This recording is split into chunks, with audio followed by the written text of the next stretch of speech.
Fala pessoal, tudo bem com vocês? Aqui de novo o professor Marquinhos. A gente vai fazer hoje mais uma aulinha e a ideia aqui, nesse período aí de isolamento, de quarentena, é a gente trabalhar algumas aulas que seriam dadas em sala de aula, mas que não estão no conteúdo programático do material, né? São aulas extras que eu costumo dar, mas que eu dou porque eu acho interessante, que são úteis aí para a gente, para os vestibulares e para o Enem, tá?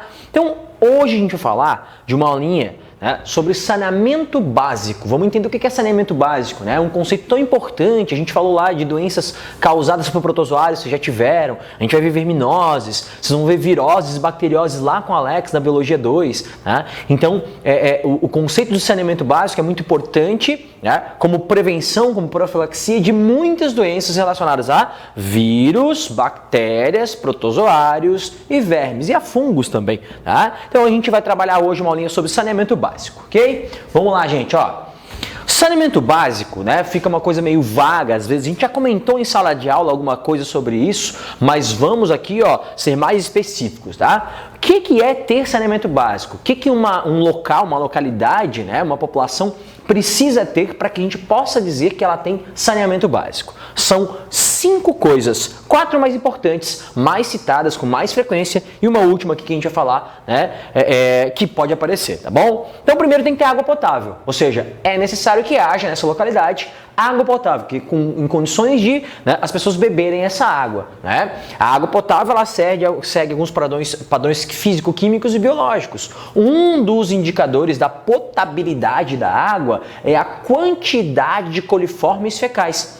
Coliformes fecais são bactérias que vivem no intestino humano, tá? E que podem contaminar a água. Para uma água ser potável, não é que ela não pode ter nada de coliformes fecais, mas tem um número máximo. Então, sim, tem alguns coliformes fecais que podem estar presentes lá na água que a gente bebe, né? Que é considerada potável, mas tem um número máximo, né? Então, entre outros fatores, né? A quantidade de coliformes fecais é um dos indicadores para, quando a gente fala de biologia, é o mais importante, né? Para registrar a potabilidade dessa água, tá? Esgoto tratado. O que é uma coisa muito complicada, né, no Brasil de forma geral. A gente tem aí em torno de 50% de esgoto tratado somente. Tá? Na verdade, Santa Catarina até é uma referência, tem um pouco mais de 50%, mas em algumas regiões do país pode até chegar a menos de 50%. Tá? Então, tratamento de esgoto é uma coisa cara. Lembra que se você tem o teu esgoto ligado na rede de tratamento, né, você paga 100% em cima do que você consome de água, porque em teoria, quanto mais água tu consumiu, de chuveiro, de pia, né, você vai ter que ter mais esgoto tratado, né? Então, se a tua conta de água deu R$100, você vai pagar R$200 por conta do tratamento do esgoto, né? Se tem esgoto tratado lá. Mas não ter esgoto tratado não é só ter uma fossa séptica, tá, gente? Não é isso. É ter esgoto que seja tratado quimicamente, tá? Antes de ser despejado, né? Num curso d'água e tal. Então, o esgoto tratado, né? O tratamento de esgoto é um dos fatores condicionantes ao saneamento básico. Manejo de águas pluviais, o escoamento de água da chuva, né? Que a gente já comentou em sala de aula. Se tu mora num local onde dá uma pequena chuva ali, né? Uma trovoadinha e já inunda, alaga, então não tem saneamento básico completo. Tá? Então, o manejo de águas pluviais, águas das chuvas, né, que é para evitar alagamento, e destino correto dos resíduos sólidos, que é o que a gente chama de lixo popularmente, né, os resíduos sólidos, né, no destino correto. O destino correto é ir para aterros sanitários e não para lixões. A gente vai falar aqui no finalzinho da aula essa diferença, tá? Um outro ponto que a gente pode trabalhar é o controle de pragas, né? Ratos, baratas, né? Mosquitos, moscas. Então, ter estratégias para controlar, para manter um número controlado dessas pragas que podem transmitir doenças, tá? Esse quinto ponto ele é menos considerado, menos falado. Esses 4 são os mais importantes, tá? Mas esses 5 fazem parte do pacote saneamento básico, ok? Bom, vamos lá. O que nos faz adoecer? A gente está falando de saneamento básico como uma medida de profilaxia de prevenção a doenças. Então, o que nos faz adoecer? Claro que tem N fatores, né? É muito amplo isso, mas a gente vai comentar alguns principais. E existe uma diferença, né, de problemas que nos levam a adoecer da cidade e do campo, né, da área rural. Então, tem problemas diferentes. Claro que muitos problemas são coincidentes, né? Eles coincidem no campo e na cidade. Um deles é a falta de saneamento, tá vendo aqui, gente? Ó, é problema nos dois locais, né? No campo e em várias áreas urbanas também. Mas vamos lá. Na cidade você tem como principais fatores a poluição em si, né? Causando problemas respiratórios, né? Estresse de forma geral, vida agitada, correria, barulho, tá? E grande densidade populacional. Lembra lá da geografia o que é densidade populacional? É o número de habitantes pela área, certo? Quanto maior a densidade populacional, pessoal, maior a chance de uma doença infecto-contagiosa que é passada, né, que o contágio se dá ali via contato direto pelo ar, como por exemplo a Covid-19 agora. Então, em locais com maior densidade populacional, você tem uma maior chance de essas doenças passarem, né? Por exemplo, aqui no Brasil, São Paulo é o foco, né, de Covid-19 atualmente, certo? A gente está aqui, né, no meio de abril, né, e a gente tem aí ainda São Paulo como principal foco. E um dos fatores que contribui para para São Paulo ser o principal foco é a grande densidade populacional, né? São Paulo capital é a área do Brasil com maior densidade populacional, né? Então são pontos, né, que levam a gente na cidade a adoecer. No campo, baixa instrução, gente, né? Falta de acesso, né? Pouco acesso ao conhecimento, né? Pouca instrução, menor escolaridade, tudo isso contribui. As pessoas às vezes têm sintomas e não sabem que aquilo, né, aqueles sintomas são, né, um motivo para ir ao médico, né? Proximidade a animais vetores, geralmente animais que transmitem doenças podem estar mais próximos das casas, né? Em uma área urbana, uma área rural, perdão, de campo do que na área urbana, tá? Difícil acesso a profissionais de saúde, né? Você tem uma dificuldade, é mais difícil ter, né, posto de saúde, médico, enfermeiro, né? Muitas vezes em algumas localidades é o farmacêutico que vira ali, né, faz o papel do médico e tal. Então falta de acesso, difícil acesso aos profissionais de saúde, então são fatores que levam as pessoas a adoecerem lá no campo, tá? Então, gente, ó, suscetibilidade da população a doenças, é determinada essa suscetibilidade por vários fatores, como por exemplo, faixa de renda. Quanto menor a renda, menor o acesso, né, a fatores que aumentam a qualidade de vida, maior a chance dessa pessoa adoecer, tá? Nível de escolaridade, menor conhecimento, menor grau de instrução, faz com que a pessoa tenha menor, né, conhecimento dos sintomas e tal, e aí leve mais tempo para procurar um médico. Qualidade ambiental da região, hábitos alimentares, a alimentação é extremamente importante, tá, pessoal? Tem até uma história que se fala lá da pandemia de peste negra no século XIV, né? Que ela veio logo depois de um período de muita fome. Então, uma das coisas que contribuiu para tanta gente morrer com a peste negra foi uma menor nutrição, né? As pessoas subnutridas, beleza? Questões culturais, né? Hábitos e tal, entre outros fatores, tá? Agora vamos lá, um exemplo importante falando da escolaridade, ó. Casos de AIDS em adolescentes de 13 a 19 anos, tá? Isso é um dado, né, do Ministério da Saúde lá de 2018. Quanto maior o tempo de escolaridade, menor o índice de contaminados, ou seja, quanto mais tempo adolescentes entre 13 e 19 anos ficaram na escola, menor o nível, né, o índice de contaminados, né, por HIV, beleza? Bom, vamos lá. A importância da educação no processo de saúde. Conhecimento das medidas profiláticas, de prevenção, né? A maioria delas a gente aprende na escola, né? Fome, a questão de saúde pública e o problema social, tá?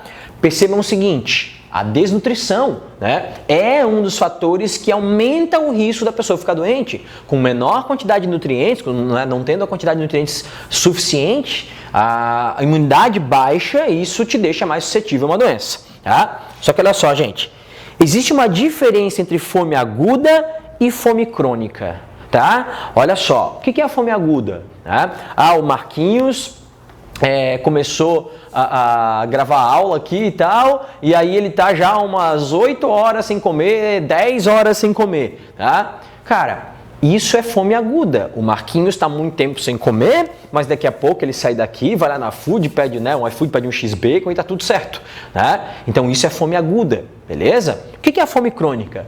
Pessoas que ficam muito tempo tendo fome por muito tempo. Assim, a pessoa que vai lá fica às vezes 2 dias sem comer, porque não tem o que comer, aí ela vai lá e come um prato de farinha com água quando surge alguma coisa, né? E depois ela fica mais 2 dias sem comer. Cara, isso sendo uma parada constante, o organismo da pessoa vai debilitar. É uma parada meio óbvia, né? E aí o que vai acontecer, pessoal? Ó, geralmente fome crônica tá ligada ou uma disfunção, né, alimentar, como por exemplo, né, anorexia, ou então, né, geralmente uma situação de pobreza, de não ter como conseguir o seu alimento, tá? E às vezes muitas pessoas comem, né, mas só carboidrato, só arroz, só farinha, né? E isso leva a uma situação de desnutrição. Aí a gente tem que entender a diferença entre desnutrição e subnutrição. São coisas diferentes. Então vamos lá. O Marquinhos, ele pode estar desnutrido. O Marquinhos tem acesso à comida, né? Ele tem dinheiro para comprar a comida dele, mas vamos supor, ele não gosta muito de comer salada. Então pode faltar no Marquinhos a vitamina K. E aí, a vitamina K, cara, faltando no organismo, ele tá com quadro de desnutrição. Então, mesmo Marquinhos gordinho aqui, ele pode estar desnutrido, porque ele não come salada e falta a vitamina K. Então, ele tá, né, com falta da vitamina K. É um tipo de desnutrição. Como ele pode faltar de vitamina A ou pode faltar ferro, então é uma desnutrição. Uma pessoa com ingestão calórica suficiente pode estar desnutrida, ok? Agora, o que é subnutrição? Que também pode aparecer com o termo inanição.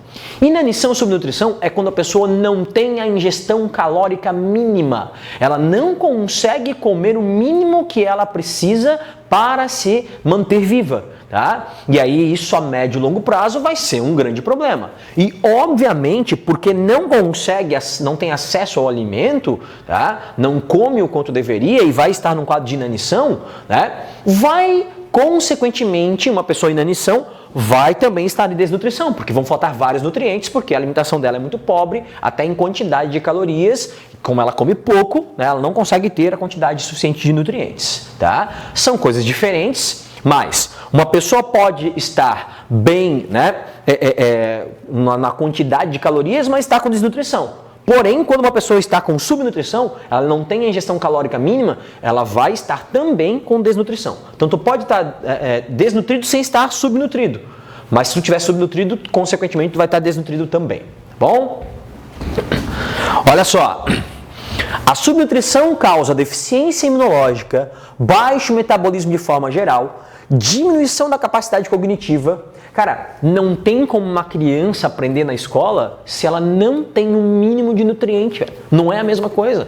A concentração baixa, o rendimento escolar baixo, né? Então é muito difícil dizer assim, mas quem passa fome pode, né, se esforçar e tal. O organismo humano não é igual para todo mundo, cara. Não é todo mundo tem o mesmo organismo. Então tem gente que sim, com uma inanição vai conseguir, né, estudar e tal, e, né, vai conseguir aí melhorar o seu desempenho, mas tem gente que não, porque, né, a fisiologia de cada um é muito diferente. Então, assim, ó, é comprovado que subnutrição diminui a capacidade cognitiva, de aprendizagem, de raciocínio, tá? O tecido adiposo e o muscular, cara, quando você fica muito tempo sem comer, ele começa a ser consumido como energia. Tá? Esse quadro prolongado leva à morte, né? Morte por fome, beleza? Segundo a ONU, Organização das Nações Unidas, né? 28 mil pessoas morrem de fome diariamente, tá, no mundo. Então, 28 mil pessoas morrem de fome por dia no mundo. 10 milhões por ano, tá? De fome. 1/3 do alimento produzido no mundo é jogado fora, tá? Porque o alimento, ele visa, né, hoje em dia, né, gerar um lucro e não a alimentação das pessoas em si. Então, 1/3 do alimento produzido no mundo é descartado, jogado fora, desperdiçado. No Brasil, a fome diminuiu de 22 milhões de famintos em 92 para 3,3 milhões em 2013. Tá? Mas aumentou para 14,8 milhões de famintos em 2017, segundo o PNAD. O que é o PNAD? Programa Nacional de Amostra em Domicílio. Tá? A importância do ambiente. A Lei 6.938, de 81, definiu o meio ambiente como conjunto de condições, leis, influências e interações de ordem física, química e biológica que permite a briga, né, e rege a vida em todas as suas formas. Então, isso é uma definição, né, do que é meio ambiente. Saneamento básico, só para relembrar, água tratada, esgoto tratado, coleta de lixo, de águas pluviais e controle de inundações. Tá? Dados preocupantes segundo o PNAD, Pesquisa Nacional de Amostra de Domicílio, tá? 2018. 66% dos domicílios do Brasil têm coleta de esgoto. E desse percentual coletado, somente 73% é tratado, ou seja, 73% dos 66% que são coletados, ou seja, tem 44% que nem é coletado, jogado direto, né, no rio. Apenas 47% do lixo vai para aterros sanitários ou reciclagem, a maioria fica em lixão a céu aberto, tá? O saneamento básico é caro? É, mas segundo a OMS, Organização Mundial de Saúde, tá, para cada R$1 investido, né, você economiza R$4 lá na saúde pública. Então é um investimento preventivo. Você investe em saneamento básico para a população, economiza lá na frente com um gasto de saúde pública, ok? Galera, a gente falou aqui da diferença, né, entre lixão e aterro sanitário.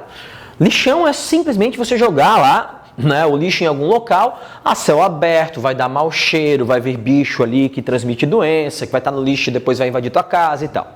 O aterro sanitário é diferente. Você prepara o solo aqui, faz um buraco, bota uma camada de argila impermeável, por cima dessa camada de argila impermeável vai uma camada, tá, de uma manta, né, uma lona, alguns usam de PVC, mas a maioria usa um plástico, né, um material sintético chamado PAD, tá, impermeável. Joga o lixo aqui, se cobre esse lixo normalmente com serragem para não sair o cheiro, porque aqui a decomposição do lixo, lembra? Gera metano, que é um gás que tem um cheiro ruim. Aí você coloca canos aqui para captar o metano, porque ele é inflamável, né? Aqui no Brasil os caras colocam um foguinho aqui e fica uma chama direta. Lá na França, por exemplo, o que os caras fazem? Eles captam esse metano e é usado como combustível. Porque o metano é um gás natural que pode ser usado como combustível, né? Então você capta esse metano para não ficar aí saindo, né? Não causar alguma possível explosão. Então capta e deixa queimando o foguinho aqui, vai, né? Vai queimando, né? Gastando esse metano. E aqui o churume, que é aquele líquido que vem da decomposição do lixo, para não contaminar lençol freático e tal, ele é captado, tratado e aí então vai para o esgoto, que foi tratado aqui no caso, tá? Então isso é um aterro sanitário. Bom, vamos fazer um exercíciozinho aqui sobre esse assunto, que é o exercício do Enem de 2012. Medidas de saneamento básico são fundamentais no processo de promoção de saúde e qualidade de vida da população. Muitas vezes a falta de saneamento está relacionada com o aparecimento de várias doenças.